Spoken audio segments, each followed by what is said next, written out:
প্রেম, বিচ্ছেদ ও সম্পর্কের জটিলতা সেলিব্রিটিদের জীবনেও এর ব্যতিক্রম নয়। সম্প্রতি জনপ্রিয় অভিনেত্রী অহনা রহমান তার ব্যক্তিজীবনের এক বিশেষ অধ্যায় নিয়ে খোলামেলা কথা বলেছেন।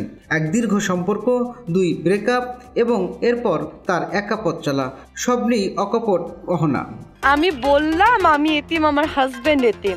অহনা জানান, কোভিডের সময় তিনি এক ব্যক্তির সঙ্গে সম্পর্কে জড়ান। মজার ব্যাপার হলো, সেই ব্যক্তি অহনাকে ভালোবাসতেন দীর্ঘ 7 বছর ধরে। এতদিন ধরে নানা উপায়ে অহনার মন জয়ের চেষ্টা করেছেন তিনি। অবশেষে তাদের মধ্যে প্রেমের সম্পর্ক গড়ে ওঠে। আমাদের যেহেতু বিয়ে হওয়ার কথা, তাহলে তুমি এইখানে। তবে তখন সেই ব্যক্তির আর্থিক অবস্থা ভালো ছিল না।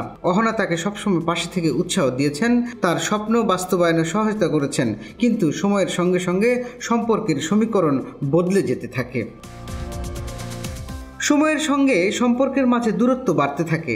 একসময় আসে বিচ্ছেদ। সেই ব্রেকআপ অহনাকে এতটাই নাড়িয়ে দিয়েছে যে তিনি প্রায় 3 বছর অভিনয় থেকে বিরতি নেন। আমাকে আমার মতো হ্যাপি থাকতে দাও।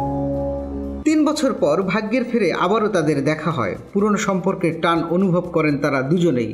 নতুন করে সম্পর্ক শুরু হয়, কিন্তু এবারও সমস্যাগুলো ফিরে আসে। অহনা বুঝতে পারেন তিনি হয়তো একই ভুল বারবার করছেন। তো তুমি আমাকে খারাপ ভাবলে ভাবতে পারো, আই ডোন্ট কেয়ার। এবার অহনা নিজেই সিদ্ধান্ত নেন সম্পর্ক থেকে সরে আসার। তিনি বলেন, প্রথম ব্রেকআপের পর আমি 3 বছর নিজেকেই সময় দিয়েছিলাম, কিন্তু যখন দ্বিতীয়বার সম্পর্কে জড়াই তখন বুঝতে পারি আমি একাই ভুলের পুনরাবৃত্তি করছি। তখন নিজেই সিদ্ধান্ত নিই এবার সত্যি শেষ করতে হবে। এখন অহনা তার কাজ নিয়ে ব্যস্ত। তিনি বলেন, বর্তমানে তিনি নতুন কোনো সম্পর্কে জড়াতে চান না। সম্পর্ক নিয়ে তার এখন কিছুটা ভয় তৈরি হয়েছে। তিনি বিশ্বাস করেন ব্যক্তি জীবনে স্থিতিশীলতা পেলে তবেই তিনি নতুন কিছু ভাববেন। প্রেম ও বিচ্ছেদের গল্প শুধু সাধারণ মানুষের নয়, তারকা জীবনেও এর গভীর প্রভাব থাকে। অহনা রহমান তার জীবনের অভিজ্ঞতা থেকে শিক্ষা নিয়েছেন এবং নিজের পথ খুঁজে নিচ্ছেন নতুনভাবে। আমরা তার ভবিষ্যৎ জীবনের জন্য শুভ কামনা জানাই।